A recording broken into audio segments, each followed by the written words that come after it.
These could be the 5 most important aspects to playing better golf. Let's do it. And let's do it now.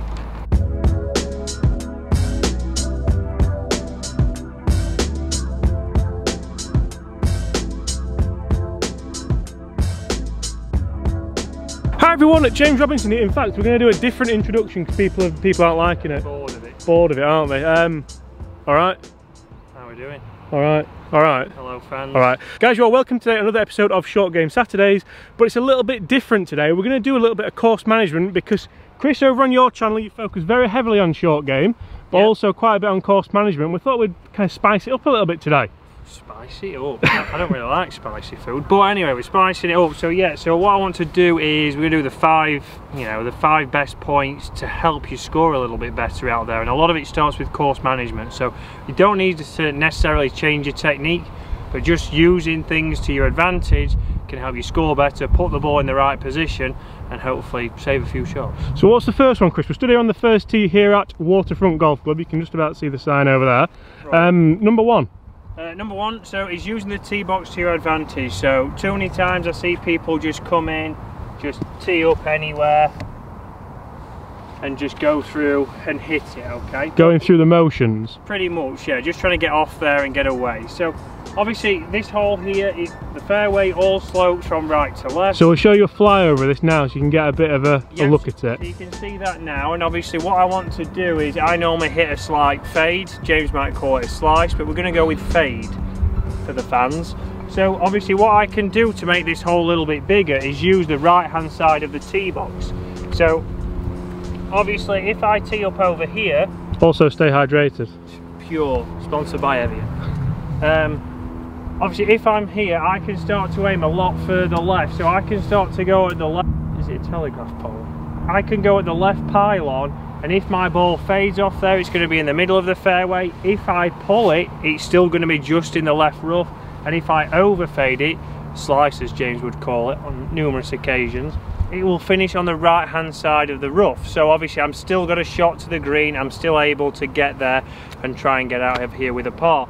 Obviously what I see a lot of times is people stand in the middle of the tee box, they aim at the flag, and obviously from there, okay, if they pull it, that's fine, it's in the left side of the fairway, but if they fade it, they're on the edge of the trees, and if they slice it, they're on the 9th hole here at Royal Waterfront. So just using the tee box to your advantage. So if you were somebody who obviously maybe overdraws the ball, using the left hand side of the tee box could work for you. So guess where I'm going to tee up in a second. So James is known to hit a controlled four left. Controlled duck hook. So essentially what you're doing there, Chris, is you're actually using the tee box to accommodate your, not bad shot, but accommodate your shot shape. Yeah, so you can visualise it better and you can have more confidence off the tee, whereas normally we're worried about hitting it in the trees, and where do we normally go? Right, so let me feather one down. Feather one? Oh, it's only perfect. I really apologise for not having shot tracer on that, because that was absolutely perfect. That'll do it. Straight, Evian. Pure. Right, so I'm going to go the other side, and I'm going to play a bit of, hopefully, a draw. I'm going to aim up the right side. I'm not going to go to the kind of extreme lengths that you went, but I'm still going to go over here. And even that should help me kind of see that bit of a shape.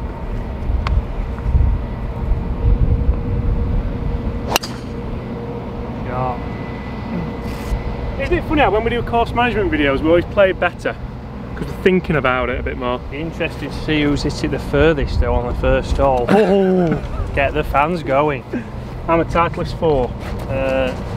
I'm a Titleist of some sort. Some kind. Pinnacle probably golf. A practice ball. So guys, while we walk down this first fairway, which we've both hit, stay hydrated, make sure you do check out Chris's channel. It's growing rapidly, and to be honest it is really good. Whenever I have a short game query or I just want to improve my kind of putting, chipping, bunkers or course management, that's like the third on the list that I go. No, it's not really. It's the top of the list that I go to. Regular that he has to check. I do check quite regularly. So make sure you go and check it out. Also, guys, subscribe to this channel if you haven't already. The introduction was different, so I didn't know if I said it or not. They are so close together. I think mine's further. They could be level. They could be level, couldn't they? Yeah, I've not warmed up. No, I haven't. That was the first shot of the week. So I'm going to film this all the way up, so you don't think we're going to put them there, because that's incredible.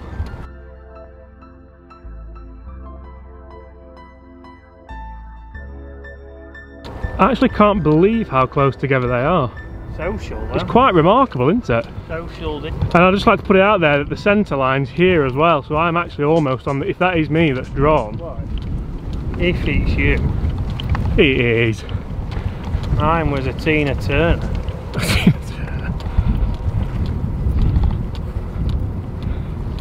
Oh, it's you there. Oh, that's disappointing. Oh, yeah. That is disappointing. Regulation stuff. Right guys, so point number 2 is a real quick one actually. It's just knowing how far you actually hit your clubs. So obviously it helps if you have something like this, a rangefinder, and we have 89. 102 yards. That's why Chris doesn't caddy anymore. No so way. 102 yards, I know that there's a couple of options I could play. It's not too windy. I'm going to go with a little 50 degree. Could maybe try and hit a full sand wedge, but Chris would tell me that's the wrong shot because it brings in a lot more room for error. I could hit a little pitching wedge. You've got a little pitching wedge. I'm going a little pitching wedge. You've got about 100. Not only will I be further than you, I'll also be close. You probably will. You probably will. But that, guys, is point number 2. Just know how far you hit them. Do a gapping session, do a distance session, and then have something that tells you how far you've got. Right, 100 yards.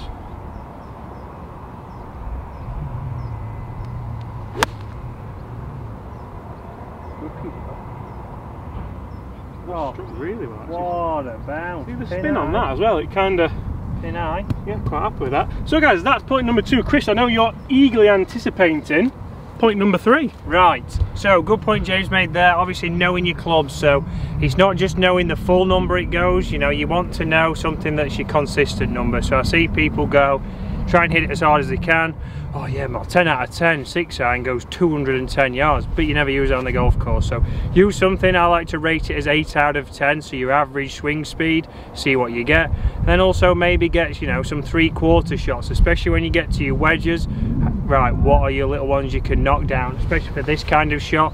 Yeah, I could get there with a 54, but I'd be hitting it a lot harder. I've not had many swings this morning, it's not going to be consistent. So pitching wedge for me. But then the next thing we're going to look at is obviously aim. So what I see a lot of people is they come in, especially amateurs, they're looking at the hole, fidgeting, stand here, yeah, that looks good. And as you can see, I'm aiming straight into the bushes and they wonder why they've hit it there. So what I want you to do is start to stand behind the golf ball, pick a target in between your ball and the flag. So here I've got an old divot just in front of me, and that's what I'm going to start to place the face first, square that leading edge to my target, and then start to build my stance. Obviously from there the club face is set, and then I can start to bring in both hands and take my grip. If we start to come in and set the feet first, I see people looking, starting to shuffle either way, and it's not set. So set the club face, set your stance, and then take your grip.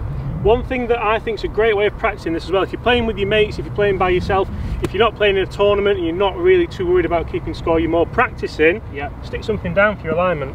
Then go back and check it. That's just going to help you that you know you're aiming where you're aiming. Then you get into good habits and all of a sudden it becomes easier to aim. Yeah, that's it. So if you're in here, obviously, as James just said there, you could set up to it and obviously test yourself, and then again just pop it down, come back and see where you are, and you'll start to see a pattern. More than likely you'll start to see that you might aim in one direction or the other.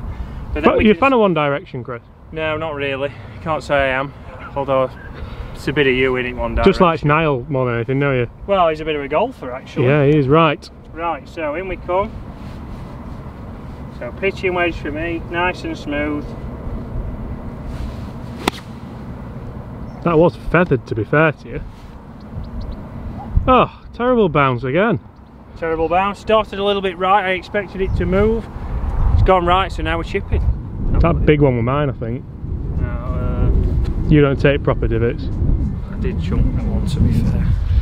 There we go, for people wondering if it's going back. It is. So guys, we're now 3 points in, getting off the tee, using the tee box to your favour, also knowing how far you hit your clubs and knowing your actual distance that you're playing, and then as Chris said there, actually knowing where you're aiming. A big thing for me is you would never see a basketball player on a free throw aim at an adjacent point to the basket. You wouldn't see it. Unless it was Shaq. I don't know much basketball, so. Shaq is the man though. Yeah, Shaq, well, good for you, good for you.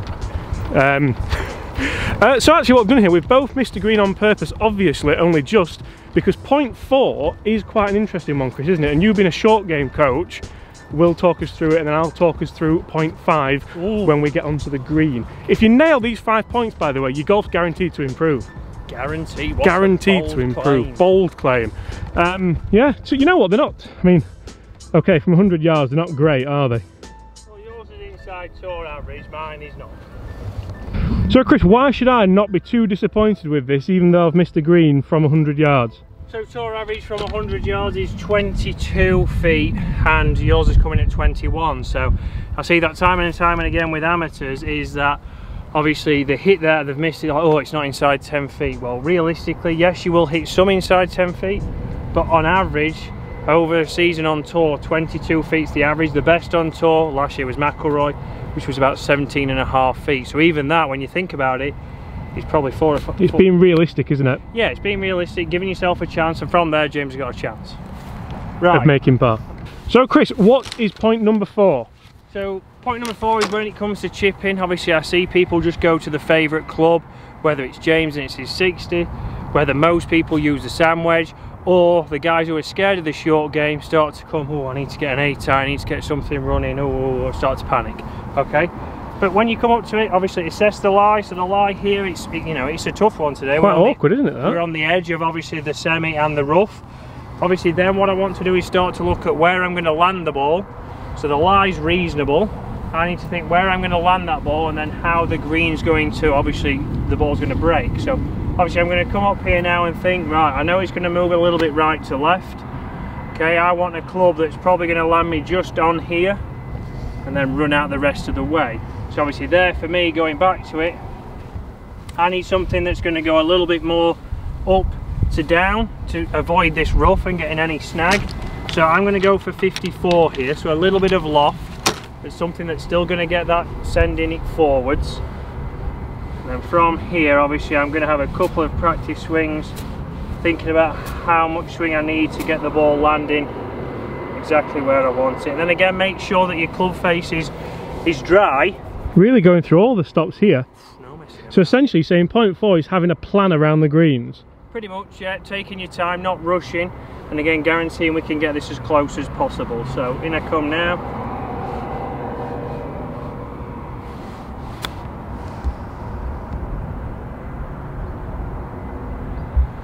Not bad. So landed in my landing zone, ran out, came out a little bit lower than I thought, but that's because there was a bit of grass and a bit of wetness in between the ball, but it's done the job. I should get out of here now with a par, hopefully. Not bad at all. That's in the circle of friendship, by the way, that. Oh, well, seems that that's about 15 feet on your channel these. Oh, you know what? I'll make you put it. So guys, the 5th and final point for me can actually be divided down into 3 subsections. So when you do get to the green, there's a few different things when it comes to putting which are vitally important. For me, there's 3 aspects. You need to know the read, you need to know the speed, and you need to be able to hit the right start line. So if you want to see videos on any of those things, guys, get in those comments below and let us know. But generally, I'm going to make sure you need to have a bit of a reading technique for me. So for me, I teach aim point, so I'm going to get a read here. This feels like a 2 that's right to left. So then I know that I'm going to aim outside the hole. If I was on the green, then I'd be able to line this up, but unfortunately we've just missed the green, so I can't line it up. However, I can make sure that I get the right distance by taking the putter back where I need to take it and having a nice consistent rhythm on the way through. Those 3 things should result in hopefully a decent putt. So guys, they're the 5 things that can help you improve your game. Guys, if you enjoyed that, make sure you do hit that subscribe button below. Leave us a like if you enjoyed that content. I'll see you tomorrow, and I'll see you next week.